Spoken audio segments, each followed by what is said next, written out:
अस्सलामुअलैकुम, मेरा नाम बाकर अली शाह है। मैं गवर्नमेंट दयाल सिंह कॉलेज में बतौर असिस्टेंट प्रोफेसर तदरीस के फ़राइज़ अंजाम दे रहा हूँ।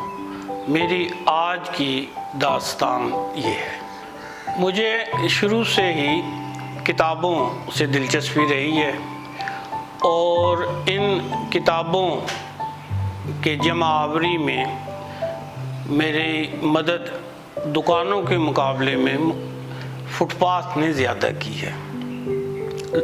लाहौर में फुटपाथ और किताब का रिश्ता बहुत पुराना है। यहाँ मैंने हामिद अली ख़ान, जो मौलाना ज़फ़र अली ख़ान के भाई थे, उनका कुतुब खाना फुटपाथ पे देखा। अब्दुल अज़ीज़ खालिद, उर्दू के बहुत बड़े शायर, उनका कुतुब खाना फुटपाथ पे देखा। मैंने यहाँ पे खदीजा मस्तूर का कुतुब खाना फुटपाथ पे देखा।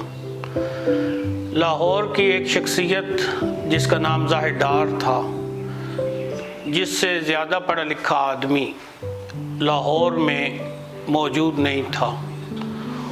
उनकी किताबें ही नहीं बल्कि उनकी डायरी कई जिल्दों में वो भी फुटपाथ पे आई। तो इस एतबार से ये देखा कि किताब जो है वो हिफाजत से नहीं रहती। इत्तफाक देखिए कि इस वक्त मैं मजलिस तरक्की अदब लाहौर में मौजूद हूँ।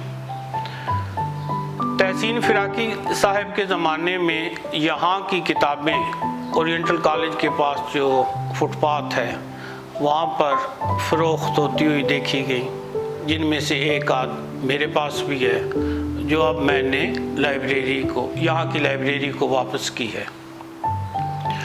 तो फुटपाथ के बाद लाहौर की मुख्तलिफ लाइब्रेरीज जो हैं, मुख्तलिफ कुतुब खाने जो हैं, उनमें मुझे जाने का इत्तेफाक हुआ। हमारी बदकिस्मती ये है कि लाहौर में जितने भी कुतुब खाने हैं सरकारी शोबे में, उनकी निगहदाश्त का सही बंदोबस्त मौजूद नहीं है। पंजाब यूनिवर्सिटी लाइब्रेरी में हज़ारों मखतूतात मौजूद हैं, लेकिन उन तक रसाई हासिल करना जुए शीर लाने के मुतरादिफ है।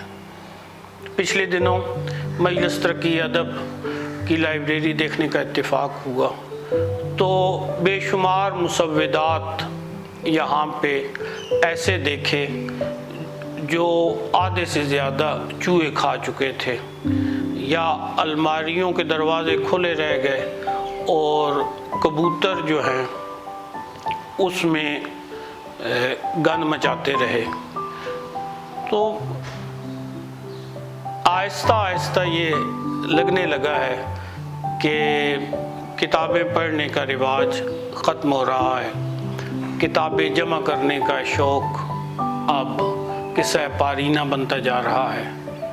अगर मुख्तलिफ़ तालीमी इदारे और सरकारी इदारे मिलकर इज्तिमाई सतह पे कोई कोशिश नहीं करेंगे तो हमारे यहाँ किताब दोस्ती का रवैया, किताब दोस्ती का जज्बा जो है, ये शायद आने वाली नस्लों में हमें दिखाई ना दे।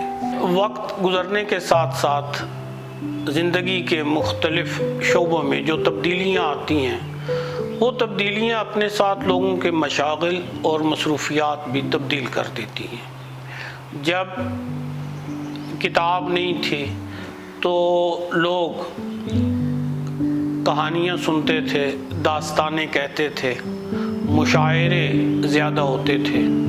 प्रेस आया तो लोगों की मसरूफियत में इजाफ़ा हुआ, कुछ लोग किताबों की तरफ मुतवज्जे हुए। उसके बाद फिल्म आई, रेडियो आया, टेलीविज़न आया और अब कंप्यूटर आने के बाद ज़िंदगी तकरीबन 180 दर्जे पे तब्दील हो गई है, क्योंकि एक छोटे से मोबाइल में लाइब्रेरी भी है, सिनेमा भी है آپ کے کھیل بھی ہیں، معلومات عامہ بھی ہے، اس میں خبریں بھی ہیں، تو اس لیے بھی شاید کتاب کی طرف لوگوں کی توجہ کم ہو گئی ہے۔ لیکن کتاب کی اہمیت جو ہے وہ بہرحال اپنی جگہ موجود ہے کہ نیٹ کی معلومات کے بارے میں عام طور پہ یہ کہا جاتا ہے کہ یہ آرفن نالج ہے، آرفن انفارمیشن ہے، ایسی معلومات جنہیں اردو میں اگر اس کا ترجمہ کیا جائے تو ایسی معلومات جن کا جو ہے وہ یتیم معلومات ہیں، جن کے بارے میں آپ وثوق سے کچھ نہیں کہہ سکتے کہ کہاں حقیقت ہے اور کہاں اس میں رد و بدل ہو گیا ہے۔